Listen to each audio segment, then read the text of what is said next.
In this series of videos, I'll be showing you a comprehensive guide to every card in a potential Harpie deck in modern Yu-Gi-Oh! TCG, and showing how it's used in the engine, any combos, and any support for the card, or how it can support the deck. In this episode, we'll be talking about two optional Harpies in modern format, Harpie Dancer and Harpie Queen.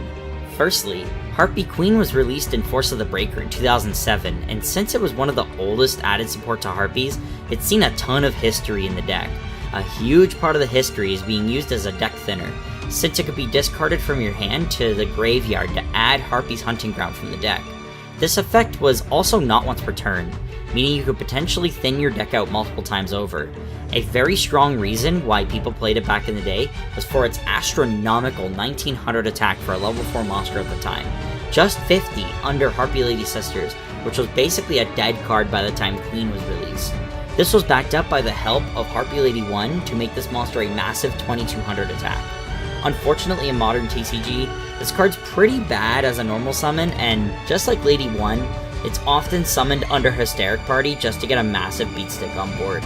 Regardless, the discard effect is still useful even to this day for pure Harpie strategies looking to proc staples like Ash Blossom and Call by the Grave early in your turn, especially when facing off against back row heavy strategies due to Hunting Ground's effect, since you searched it with Queen. In dual archetype strategies, this was changed and Queen was effectively replaced with Harpie Perfumer, which was basically just a better normal and special summon, and gave you a more open choice as to what you wanted to search between Egotist, Hunting Ground, or even Alluring Mirror Split in some strategies. Harpie Dancer bounced into the format in Legendary Collection 4 Joey's World in 2013, and opened the deck up to new strategies related to another Wind Engine piece, Divine Wind of Mist Valley. Her effect is to target a wind monster you control, bounce that card to your hand, then normal summon a wind monster. Divine Wind of Mist Valley's effect is a soft once per turn that if a wind monster is bounced to your hand, you can special summon a level 4 or lower wind monster from your deck. You can see where this is going. A huge part of the combo in Modern is to get this bounce and get a different Harpie or another wind combo piece onto the field as your normal summon. Then use Mist Valley effect to get Harpie Channeler or another combo piece, something like Reborn Tengu, Gen X Blast Fan, Tri-Brigade Nerval, you get the idea.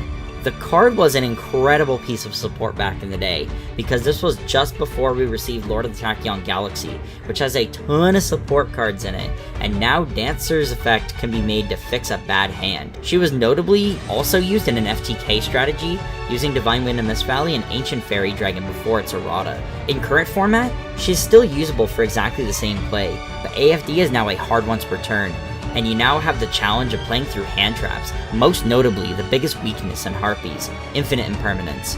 Also, due to the nature of her combo giving you 2 additional summons, not including herself, you can bet Nibiru would be on the way, and you might have to Featherstorm on your own turn just to survive. However, one great thing about Dancer is as long as you have Mist Valley on field, and get to keep it there, Dancer's effect to bounce can be used on herself to keep her recurring on every turn. This can somewhat improve the lack of a replenishing hand that can somewhat be an issue for Harpies in Modern Era, as you just need to use Dancer effect to get the Harpie you need in any situation thanks to Mist Valley. Click on the left for a full playlist of Harpie Lady guide videos like this, or click on the right for a fun decklist video I made on Harpie Castira and Master Duel. Thanks for watching.